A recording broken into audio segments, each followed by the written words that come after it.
Good afternoon, everyone. I'm Sarah Silverman with Whiteboard Advisors. I realize it's morning for some of you. Good morning or good afternoon. Thanks so much for joining us for today's webinar titled COVID-19, Supporting Students' Emotional Health and Learning. I'm very excited to be joined by 4 fantastic panelists today, as well as hundreds of attendees. We're excited to have so many people join us today, but as a result of our size, we're going to ask that folks use the chat function to submit questions. Many thanks to those who have submitted questions already. We've done our best to try to create some broad questions that address those, but if we don't address your question, please do feel free to use the chat function. We're joined today by Dr. Pamela Cantor, founder and senior science advisor at Turnaround for Children, Dr. Mark Brackett, founding director of the Yale Center for Emotional Intelligence, Dr. Rebecca Kennedy, assistant vice president for student health and well-being, University of Alabama, Birmingham, and Alyssa Raffa, policy analyst at Education Commission for the States. Thank you all for agreeing to be with us today on such an important topic. As many folks who are in attendance know, we've talked about a number of things related to the COVID-19 crisis of late, many things related to the economy, related to our ability to provide education and so forth. But one of the areas that has received, I would say, considerably less attention, although perhaps is one of the more important elements, is emotional health and learning and well-being in the face of COVID-19. So I'm grateful to have all of you here to bring your expertise to bear in a discussion that I think is incredibly important, that I think our listeners agree needs to be had, both in terms of this panel, but also more broadly in education, whether early childhood, K-12, or outside the realm of education. Recognizing that we have only about an hour to talk, I want to go ahead and kick us off. I want to pose a question to each of you, given that all of you have a background and expertise in social emotional health and learning and trauma. I'd love to get each of you to weigh in on what you've observed so far about the COVID-19 crisis and its effect on social emotional learning and mental health, and some of the things that you have done in terms of research and activity to address it.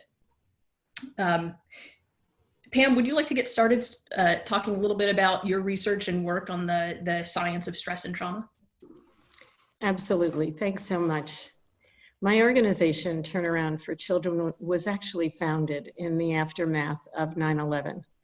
And it was founded on the core insight that the experience of adversity doesn't just happen to children. It will happen inside their brains and bodies through the biologic mechanism of stress. Today, Turnaround's work is with leaders and teachers across the country, providing knowledge and tools to help educators know how to respond to the emotional and learning needs of children. But unlike 9/11 or the financial crisis of 2008, or even adversities like poverty, this pandemic is not happening to some of us. It's actually happening to all of us, but especially the vulnerable among us. None of us will have immunity unless we have the disease and survive it, or unless there's a vaccine, which best estimates say is about 12 to 18 months away. So what we have to get our heads wrapped around is this one biologic fact: the significance that we are going to be experiencing significant disruption in our lives for a long time. We're going to know many losses. We're going to be anxious about catching or giving the disease. We're going to be watching the impact on others. And we're going to be managing very high levels of stress, the stress of others, the stress of our kids, our families, our students, and our friends. But there is a lot that we know about living with stress. In fact, there are 2 hormonal systems that have an interplay with each other in the regulation of stress. So when we experience stress, cortisol is released through our brains and our bodies, and it produces that feeling of fight, flight, and freeze. It's intense when it happens, but it's also adaptive. It helps us be alert and sharp, like when we're preparing for a test or a performance. This is our limbic system at work: attention, concentration, focus, memory, regulation. But when children have high levels of stress and that stress is not buffered by the presence of a trusted and calm adult, something else happens. Children can get locked in that feeling, It won't let up. And this is the condition we call toxic stress. So we know that cortisol can do a lot of damage to the structures of the limbic system. This is what we mean when we say how stress gets under the skin and affects our emotions, our thinking, and our learning. But that's not the end of the story. There's a big upside when we turn to another hormone, the hormone oxytocin. This is a hormonal system that produces feelings of trust, love, attachment, safety. And that's not all. Oxytocin hits the same structures as cortisol, the structures of the limbic system, but at the level of the cell, oxytocin is the more powerful hormone. This means that relationships that are strong and positive cause the release of oxytocin.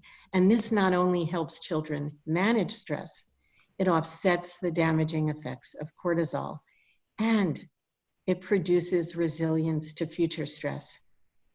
In fact, the human relationship is the most powerful example we have of positive context. So I bet you all know where I'm going with this, because today we have a very serious paradox. We have a need for physical distancing to be safe physically, and a need for social belonging for our emotional safety and our resilience to stress. And these are at odds. This is the COVID paradox. So to provide the greatest physical safety to ourselves and others, we're disrupting the very things we need in order to have emotional safety, the connections to others. Social belonging during this time and the kind of emotion regulation that Mark will speak to are the keys to managing stress, achieving a regulated, calm state of mind, and ultimately to building resilience. Thank you so much, Pam. Mark, do you want to say a little bit about some of the work you've been doing? Sure. Thank you, Pam. If we can just jump to my next slide, if you can. Hi, everyone. My name is Mark Brackett. I'm a professor at Yale in the Child Studies Center, and also the director of the Center for Emotional Intelligence.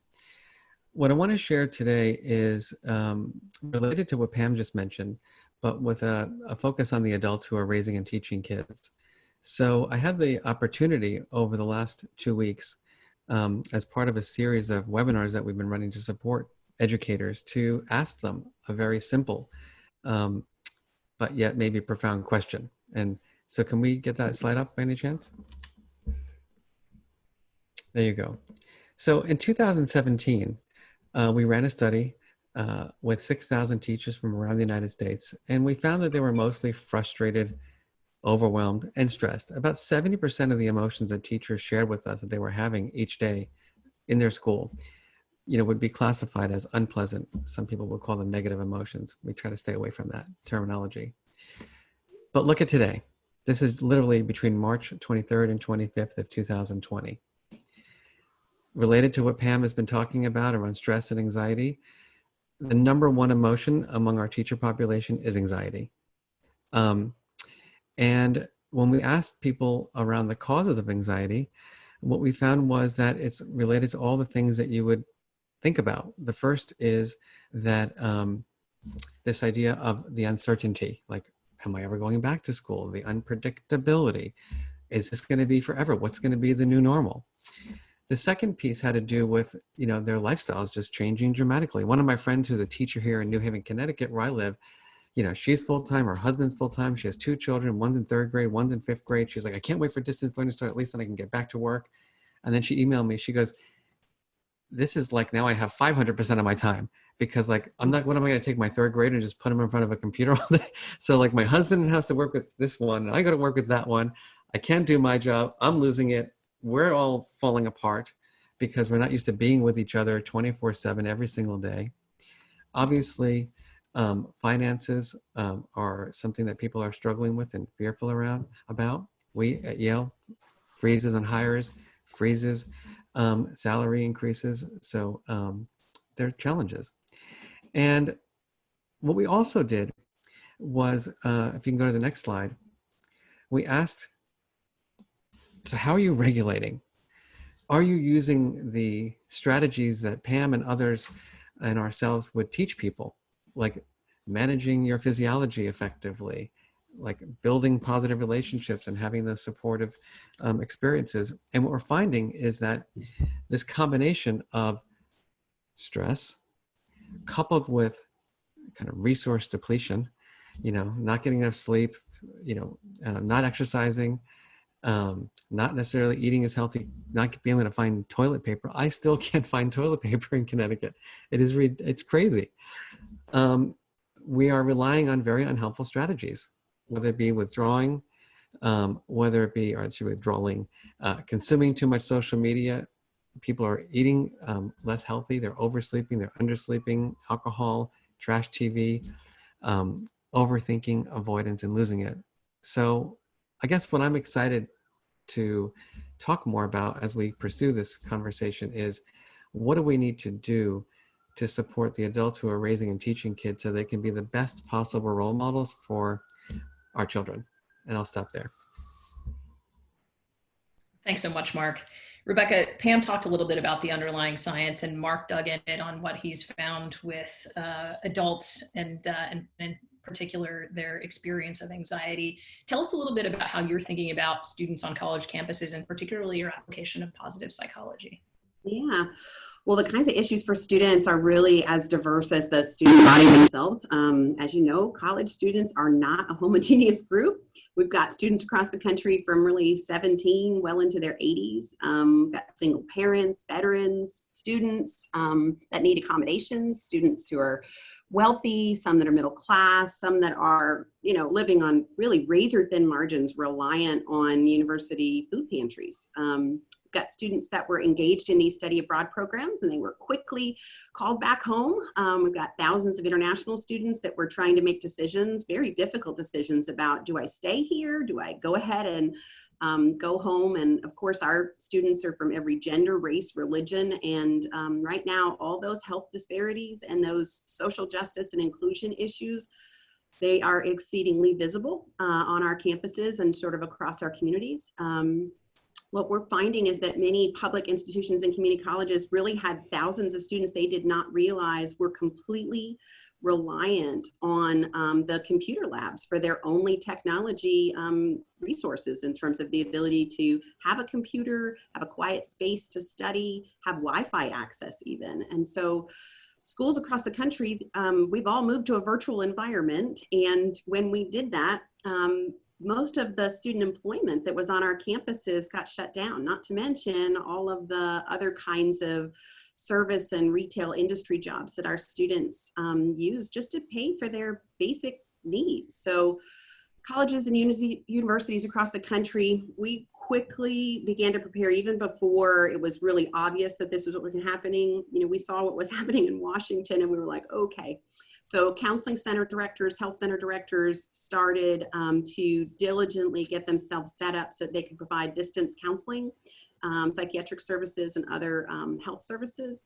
And the mental health professionals of all kinds quickly identified the different kinds of infrastructure things that were needed. Of course, we're not typically doing that. We're doing this in-person stuff. So now we've got to move to webcams and HIPAA compliant platforms, and got to get electronic signatures and informed consent, and just really hop to in terms of these things. But we did it. Professionals across the country began to quickly update websites, push out national hotlines, crisis text lines, mental health apps, lots of web resources. And the counseling center directors started to switch their work from this sort of traditional psychotherapy frame to a much more flexible model. People are recognizing that as our students have gone to wherever it is they might be living, as we've emptied most of our residence halls, they don't necessarily have a secure place to talk with us. And so sometimes, we're having to really stretch and think outside the box about, how could we provide services to them through a electronic health portal or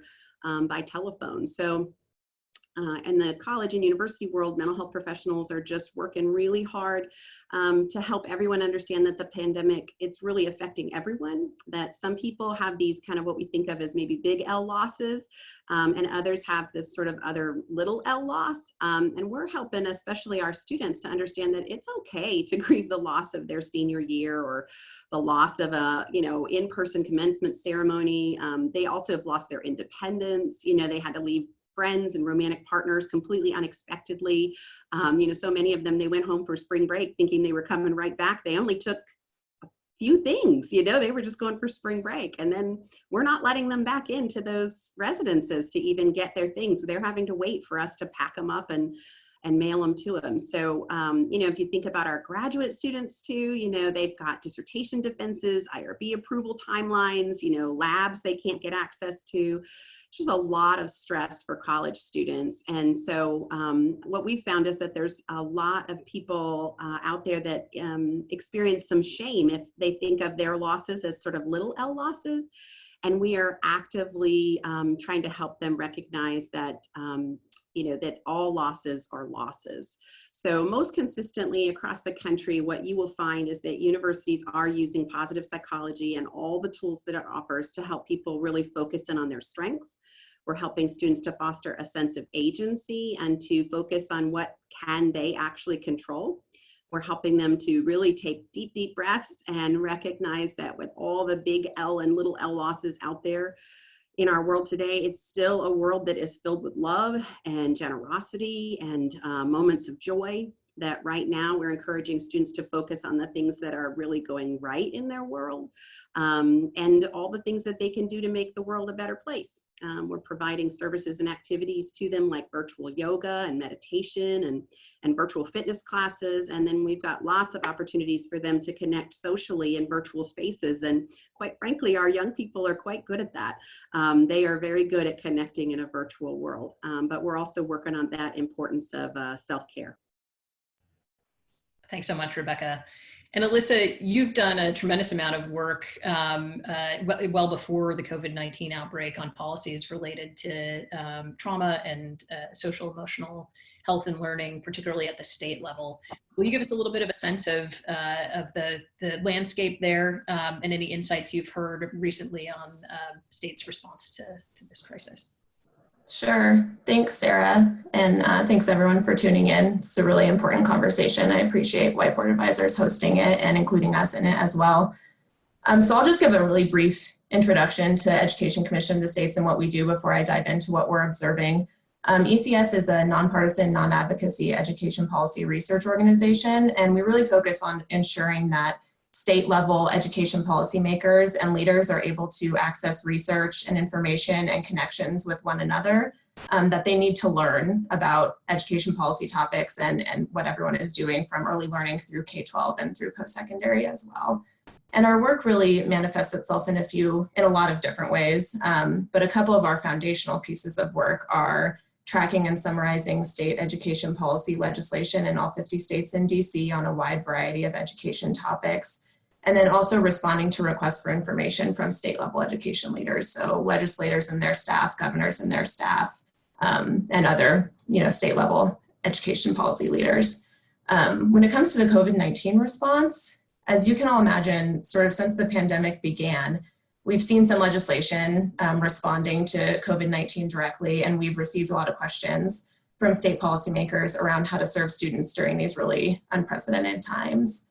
And at ECS, we're doing a few things. So first, we're tracking and summarizing those pieces of legislation related to the COVID response. And those summaries are actually available on our website if anyone is interested in checking that out. We've also put together a suite of resources that are related to how state education systems are responding to COVID-19, things like state guidance documents and executive actions, other resources that are related, that's also available on our website. And then we're also really working internally to consider what resources we might begin to develop as states look to rebuild in the aftermath of all of this. And in terms of what we've observed related to state level supports for students' emotional and mental health during this time, states are really in triage mode still right now. So the bills we're tracking and the questions that we're getting have more to do with issues like keeping students fed, right? So like school nutrition, access to school meals, making sure that students are able to access technology so that they have access to a virtual learning environment in the first place, right? And then other things like changes to statewide assessment requirements, changes to attendance requirements, changes to graduation requirements. Those are some of the things that we're seeing from states in this immediate, in the current space. We have seen some states release guidance for parents and guidance for educators around how to support their kids during this time, supporting their emotional and mental well-being. But other than that, states just aren't quite there right now, but we do really expect that that's coming very soon, that's sort of the next thing that comes. We anticipate an uptick in questions on this topic, and we're really hoping to think about ways that we can support states as they look to rebuild their systems in the aftermath of all of this. So I'll go ahead and stop there, and we can get back to Sarah. Thanks. Thanks, Elizabeth. That's a very helpful sort of high-level summary of how states are thinking about this and how they're responding. Appreciate that. I want to turn back to you, Pam. As you mentioned, you founded Turnaround for Children in the aftermath of September 11th, and many folks, I think, have asked the question, what are the similarities and differences between the impact of the September 11th attacks and the COVID-19 pandemic? So let's start there. Help us understand what's similar and what's distinct. And Pam, you're on mute, if you'll unmute yourself first.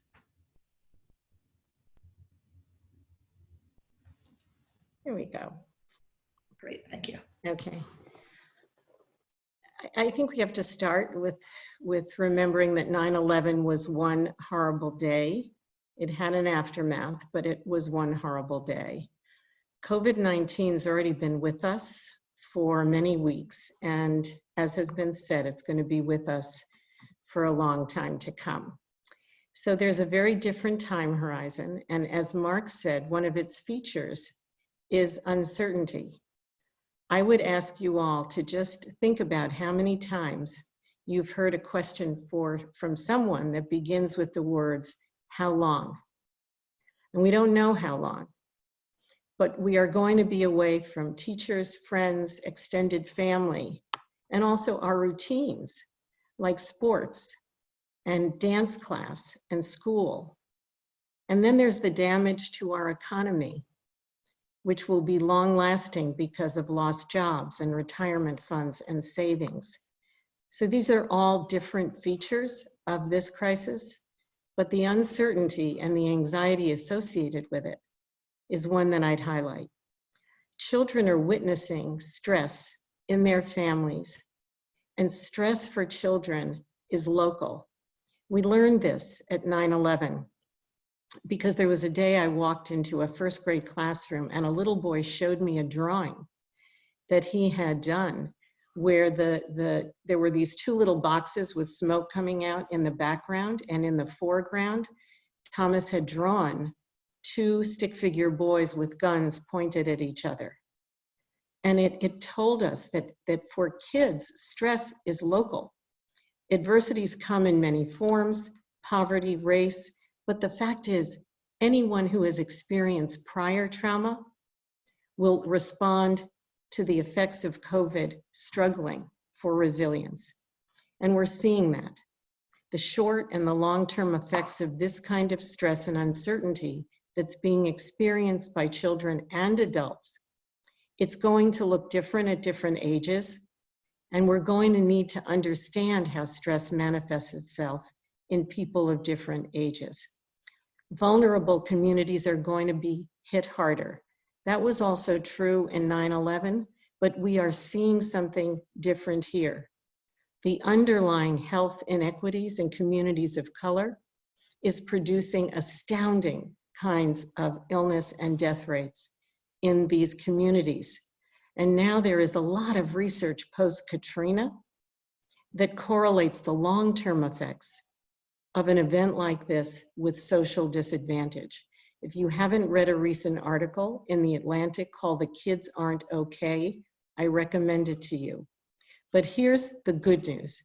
The good news is that context, the environment's experiences and relationships in our lives, drive development, they drive coping, and they drive resilience. And our brains and our bodies are malleable. They were built for resilience. And resilience is not a trait. It is something that it can be built. And that's the task that's in front of us. So I know we're going to be talking a bit about how to do that. So I'm going to turn it back to you, Sarah, so that we can get some of those things out. Thanks so much, Pam. And I'll turn next to Mark to dig a little bit further into your research, Mark. Tell us a little bit about some of the ways that we can help support. You left us with some of the perhaps less effective responses to the anxiety and other emotions that folks are feeling. But how can we support and bolster strong emotional and mental health, even while folks are sequestered in their homes, even while the pandemic is ongoing?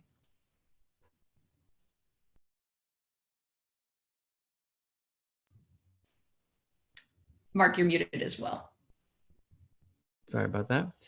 The one thing that I would say in relation to what Pam just said around, when you are vulnerable and you have less resources, it's just so much harder.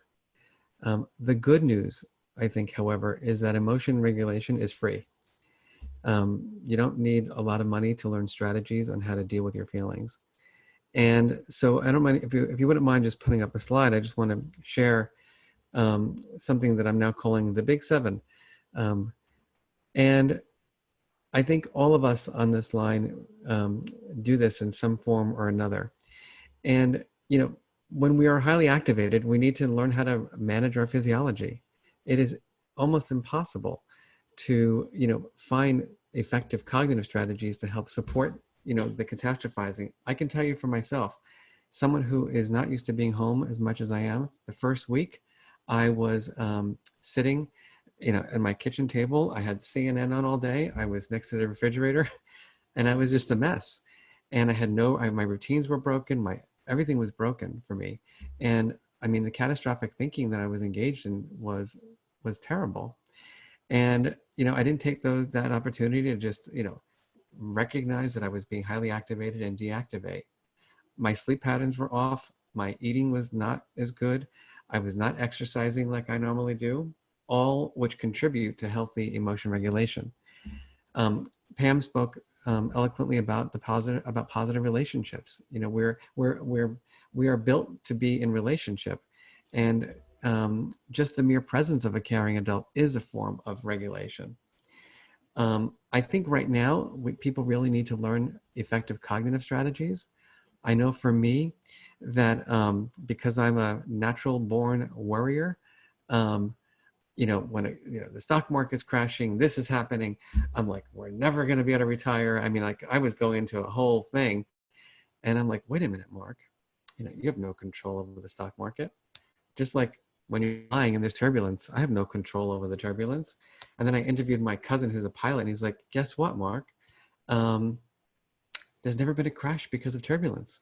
And I'm like, wow, Rich, that's really interesting. So that means I don't have to worry about the plane crashing when there's turbulence now.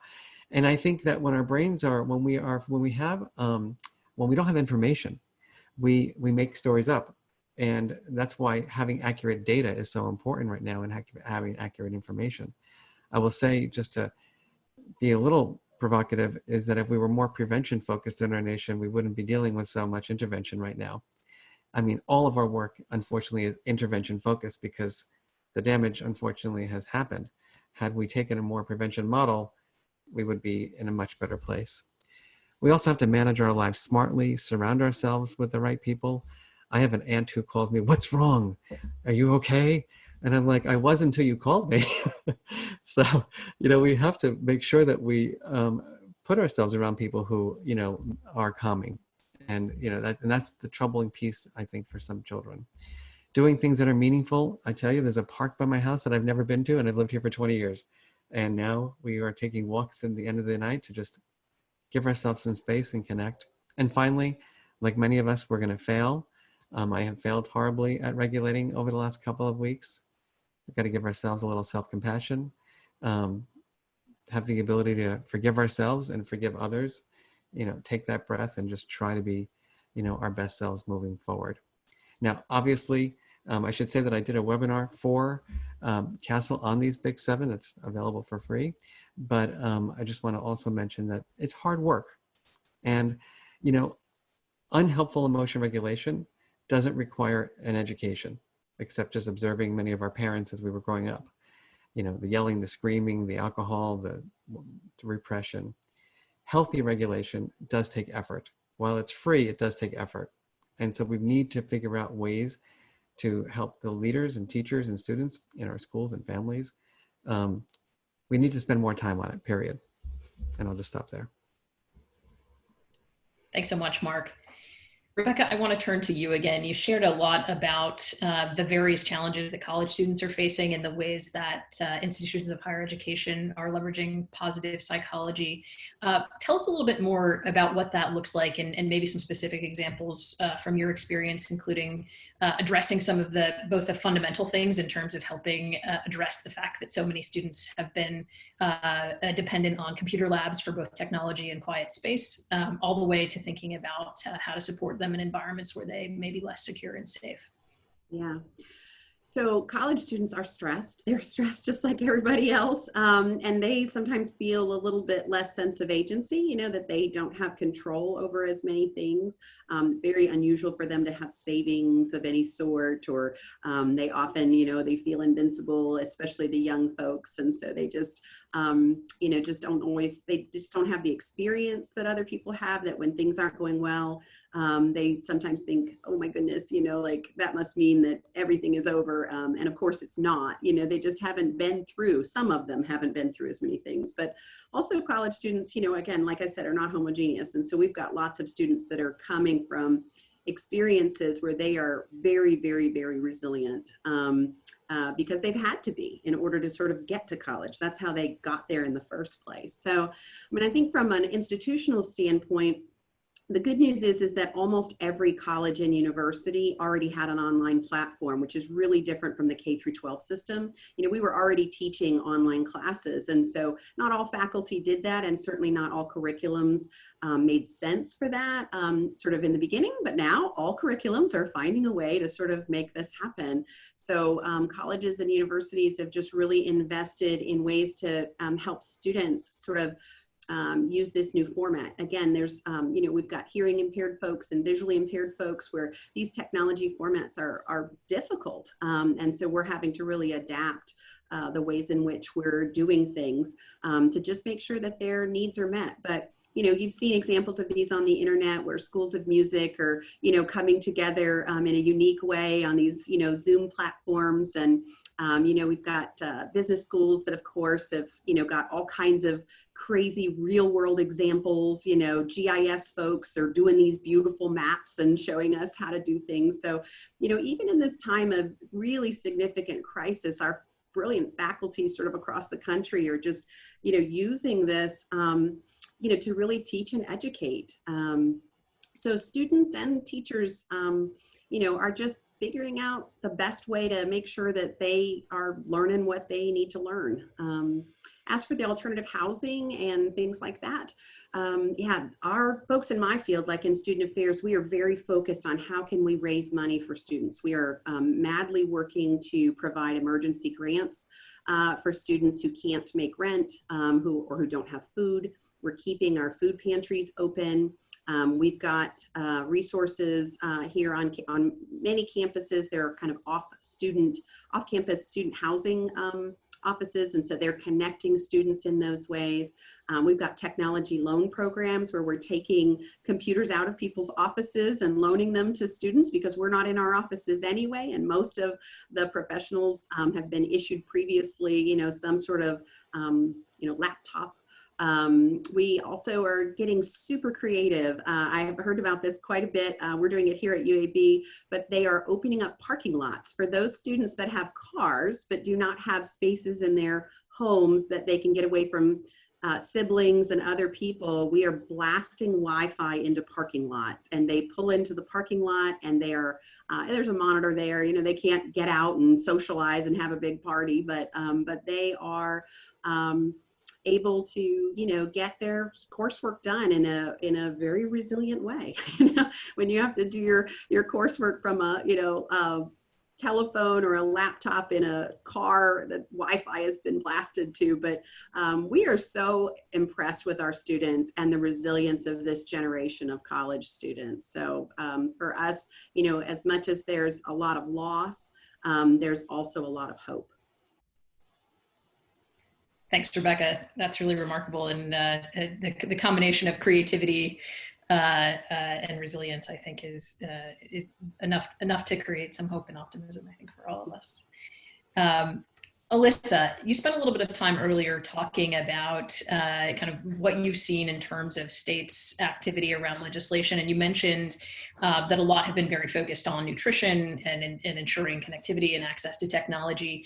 But stepping back a little bit in terms of some of the ways and some of the tools that states and local districts have thought about social emotional learning in response to trauma before, tell us a little bit more about what that landscape looks like. And what we might be able to take away from it as we think about responding to COVID-19. Sure. So I can speak to some of the approaches that states have really been taking pre-COVID-19 in recent years to build up their systems of support for students' mental and emotional health. I think it could be useful to examine some of these buckets that we've identified, buckets of policy work as states look forward. Again, like I said before, so there are some common themes that emerge around state action on student mental health and trauma-informed practices. One of those is incorporating a trauma-informed approach into school discipline policies. Another is forming task forces and commissions, you know, studying how these approaches could work in districts and schools. But I think that there are two that I sort of identify as having particular relevance in our current time, you know, with COVID. Some states have enacted legislation that sort of requires training for educators and school staff around supporting student well-being more broadly. And you can sort of imagine that educators that have already received this type of training, have already been able to utilize these practices in their classrooms, might be a little bit better prepared in a virtual environment to do those things as well. Or students that have been exposed to curriculum that talks about, you know, how to support your own mental and emotional health might be better prepared also in this environment. And then the other thing that I'm thinking about is funding for programs. So in the past, states have directed some funding towards programs to support student mental health and well-being, and then also funding for mental health care professionals in schools. So, you know, school psychologists and school social workers and other support personnel. And sort of the way that it's relevant today is, you know, thinking about in the wake of other crises that we've experienced, you know, crises that affect state budgets. That's just something to think about, how we prioritize how to use the funding going forward. Just something to pay attention to.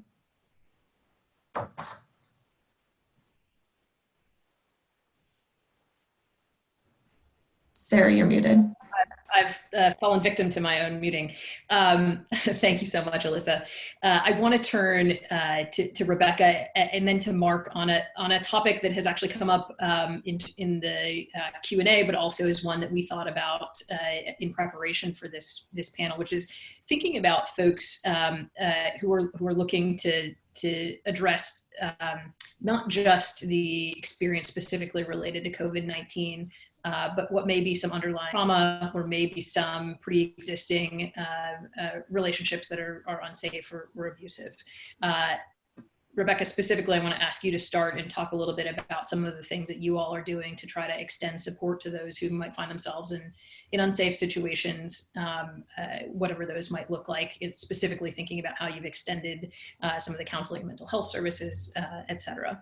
And then I'll turn to Mark and dig in a little bit further on some of the implications. Yeah, absolutely. So in terms of the college world, you know, I told you that most college campuses have sort of emptied their residence halls, some because, you know, I know here at UAB, we're offering it up to healthcare providers for them to not have to go home and other kinds of things like that. But most of the assistant vice presidents that I've spoken with that are in the same role as me have indicated that they've got a couple of hundred students that are still on campus for a variety of different reasons. And one of those reasons is exactly what you're talking about, that we have extended the opportunity for people to stay here if they are able to kind of tell us, look, it's not safe for me to go home based on the neighborhood I live in, based on the people I live with, based on, you know, the relationship that I'm in, whatever that might be. And there are some people where the circumstances that they've been in have gotten so toxic that they've called us up and said, I have never lived on campus before, but can I live on campus? And we're in a luxury that we can do that. We've got a lot of empty residence halls. We do have to pack up the other person's stuff, but we're able to sort of do that. And again, most of us have been able to kind of move ourselves to some sort of HIPAA compliant platform, whether it's a telephone, you know, using Jabber or whatever, or whether it's a you know, through some, you know, electronic health record portal. We're able to text with students that are in these relationships where they can't say anything out loud. You know, they don't want to be caught in the closet trying to do some, you know, virtual kind of thing, but they can text us or they can, you know, email us in some way, and we can provide some services that way and connect them to those emergency resources that they might need. Thank you.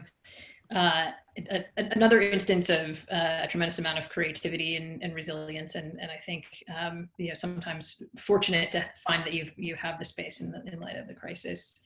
And Mark, as we talk through this question with you, you had several observations in terms of your thinking about what the research points to, and particularly you talked about the importance of prevention. But I'd love to have you weigh in with some of your thinking on that.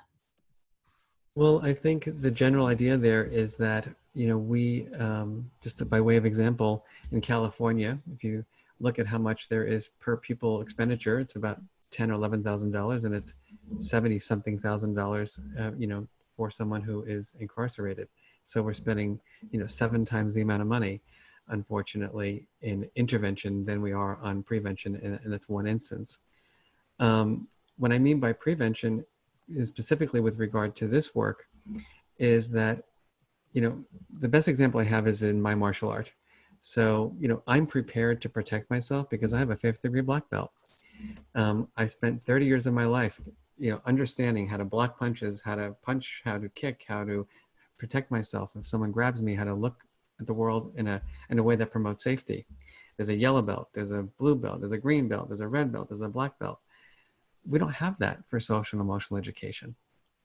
And so, you know, my vision, you know, and our collective vision, I think, on this call and, you know, for different organizations is to ensure that we create that experience for all children, from early childhood settings to elementary to middle school to high school to college and beyond.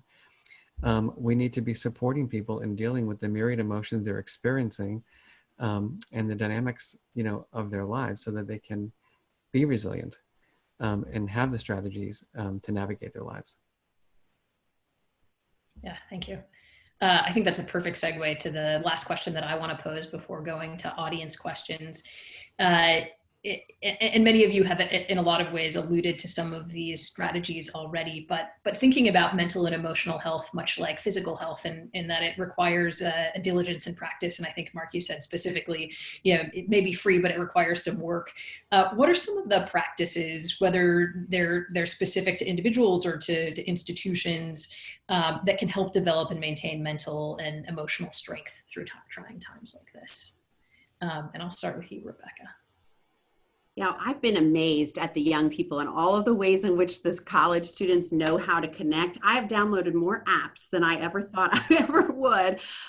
So they have shown us, and then we've shared with those that weren't tech savvy, that you can gather via not just FaceTime, which is what I'm used to, and not just Zoom, but Hangout and House Party, and you can watch Netflix all together as a big group. And, you know, there's all of these different things that they do. There's through Google Earth, there's a virtual tour of 31 of our national parks. I mean, talk about giving you a sensation of awe, you know, when you are wandering around the Grand Canyon, when you're sequestered, you know, those kinds of experiences can really help us make a difference. I mean, one of the things we know in terms of positive psychology is that when you're in these kinds of really difficult situations, it's important to stay grounded sort of in the place that you are and kind of in what you can control, and not kind of let your head kind of go somewhere else. And so we also, again, are just doing all kinds of things to keep people in their body, and just, you know, with that meditation and breathing and many of the strategies that Mark was talking about. That list is a perfect list of the kinds of things that we're using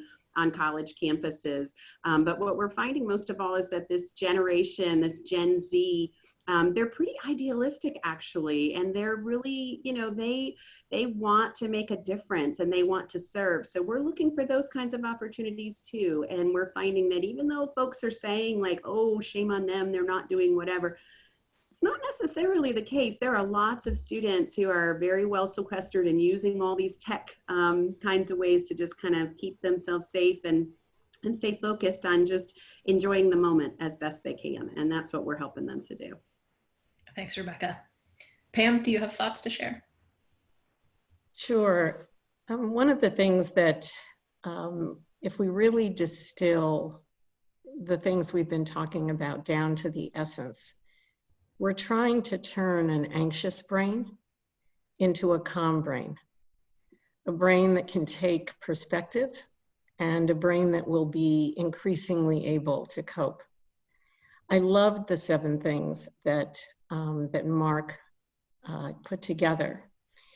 We've grouped them actually as the 3 R's: relationships, routines, and resilience.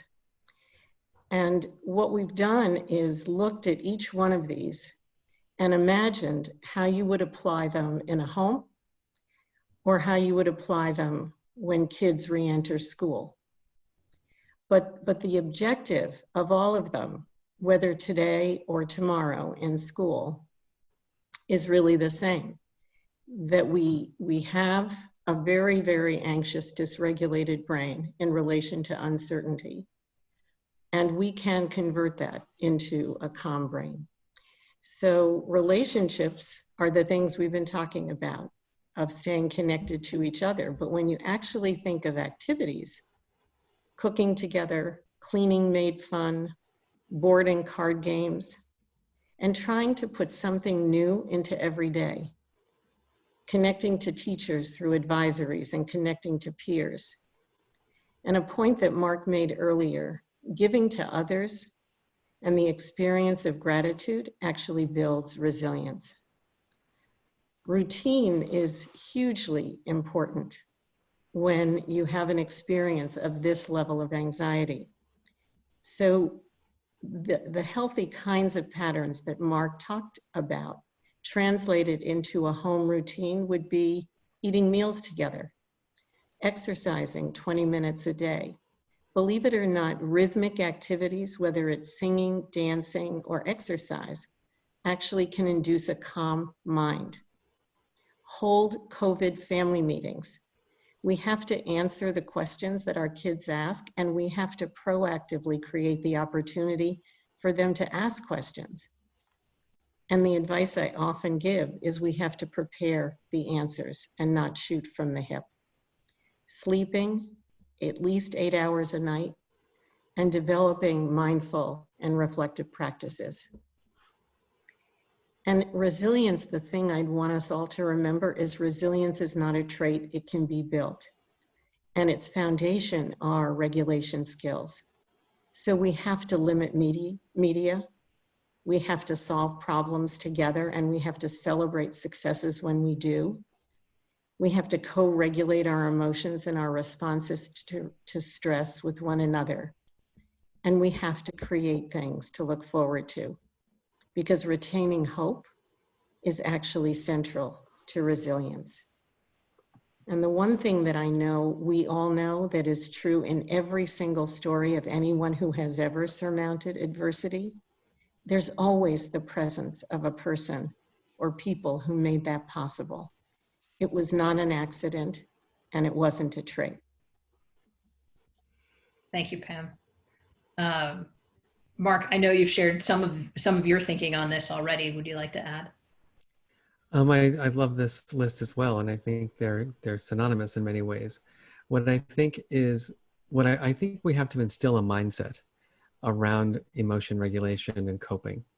That one, it is not about self-control. That, it's not about you go regulate and you go take your breath and you go think positively, that we're in this together. And the reason why I say that is because what we found among even our undergraduates here is that we taught them all these things, and in our initial studies, we got no impact, 0. And the reason why is they did 0 practice outside of our core classes. They really did. Their mindsets were it was a waste of time, that staying up late and drinking their Red Bulls and everything else was better for them to achieve their goals than actually giving themselves some space and freedom. The second thing that I'll say is, I talk a lot about this in my writing, is that we have to become a culture of compassionate emotion scientists as opposed to critical emotion judges. What I mean by that specifically is that there's no correct strategy. The emotion regulation is not like math and science where there's a correct answer to the problem. We have to help people explore their lives and find out what works for them. So, for example, for exercise, I like hot power yoga. I can't do that right now. So I'm stuck. I got to do my bicycle or turn the heat on in my house or something, right? But the point is that I like that. Other people hate heat because it makes them anxious. It's not for me to tell you how to regulate. It's for me to help explore with you as my partner, as my child, as whoever, the strategies that will work best for you so that you have the most amount of well-being. We build the best relationships and, eventually like the strategies that help us have our dreams come true. Thanks, Mark.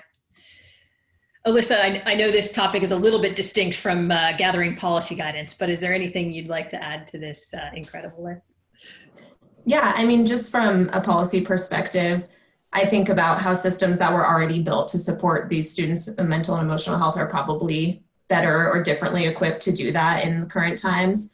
And something that I think about often too is how crucial it is to consider the context when you're applying these policies, and how we need to not only think about rebuilding these systems to support students' emotional health, but making them flexible and adaptable to the times. And, that's never more important than it is right now. So that's just another thing to consider from a policy perspective.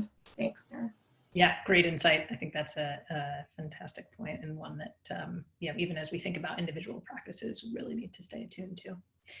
I want to look at a couple of questions from folks in the audience. One of the questions that arose while we were talking is sort of notion of delivering content in a way that doesn't feel overwhelming. So how might we think about providing both the sort of the substance and the structure that might be helpful to students as they think about learning the strategies and engaging the strategies that might help them be resilient through this crisis?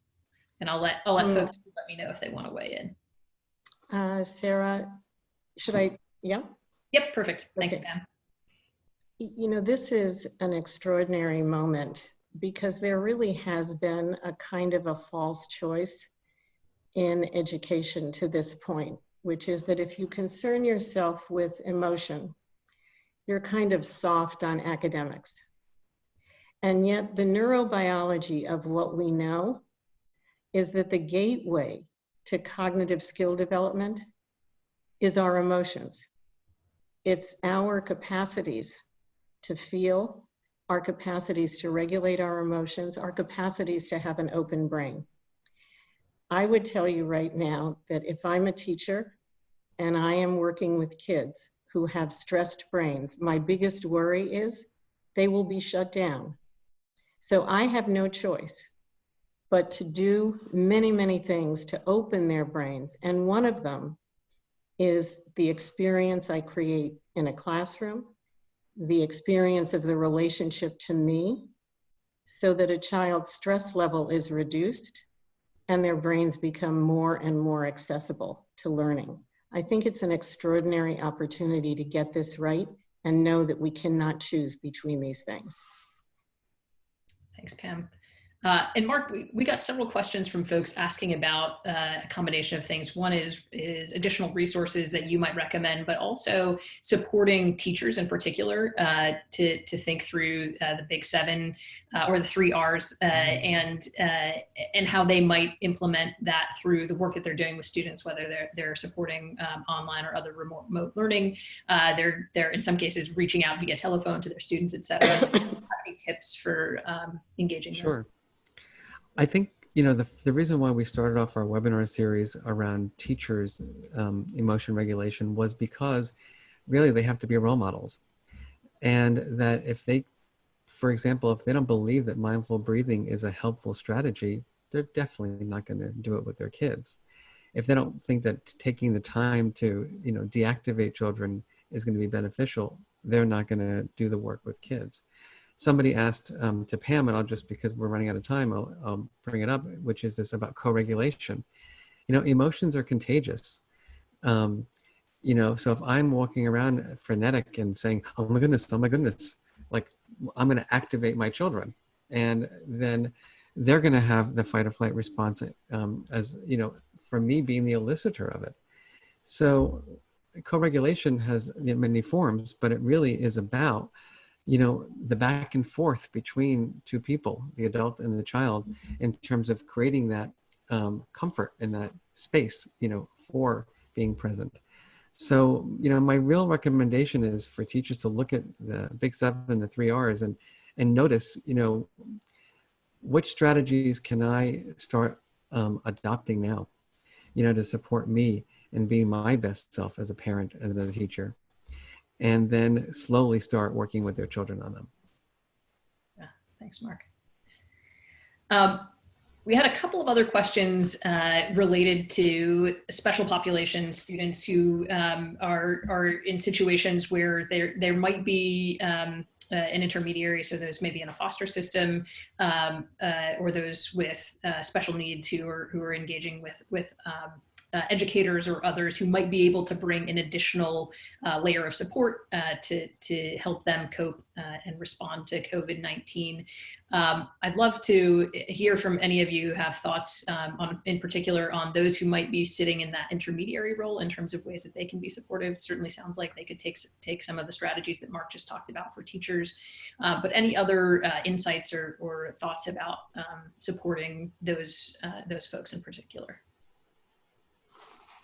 I'll say, I think one thing that they can help people do is kind of put things in perspective, that so often we get up in our head and we're, sort of in that panicked sort of space. And, that teachers themselves can sort of say, okay, what's the worst that could happen? What's the best that could happen? And what's most likely to happen, and just sort of ground themselves in that and help other people do that too. Because again, like Mark was saying, if we reflect, some sort of a calm sort of space of being able to kind of just think these things through, that will be really helpful to sort of pull people out of that sort of anxious moment. But I think they can also engage in things like what we might call an energy break, where people are, they wouldn't necessarily usually have a 5-minute dance something in the middle of their whatever it is, but they might say to students, I know you're virtually away from us, but let's stand up, let's stretch, let's dance, let's laugh together, who's got a funny joke, just engage with people. And Pam, did you have a response too? I see one of the questions in the chat that I did want to pull out.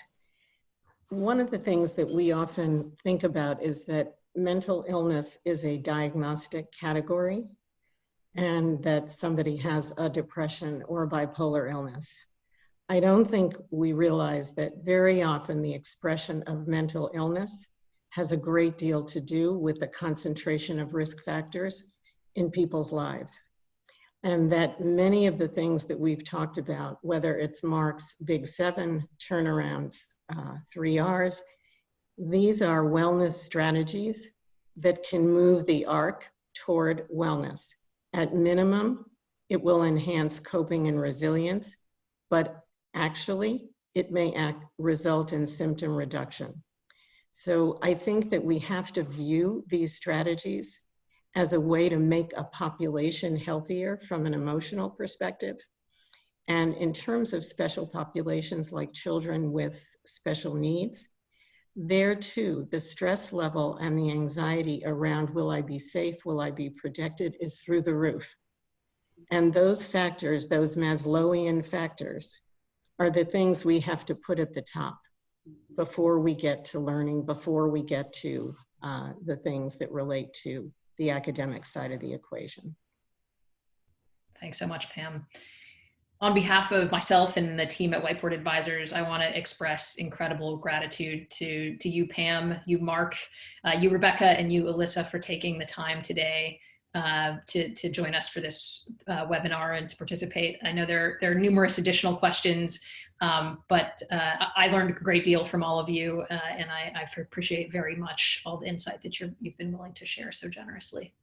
Thanks so much. And thank you all, Thank you. all of the Thank you. attendees for participating as well. Have a great afternoon. Bye-bye. Bye-bye all.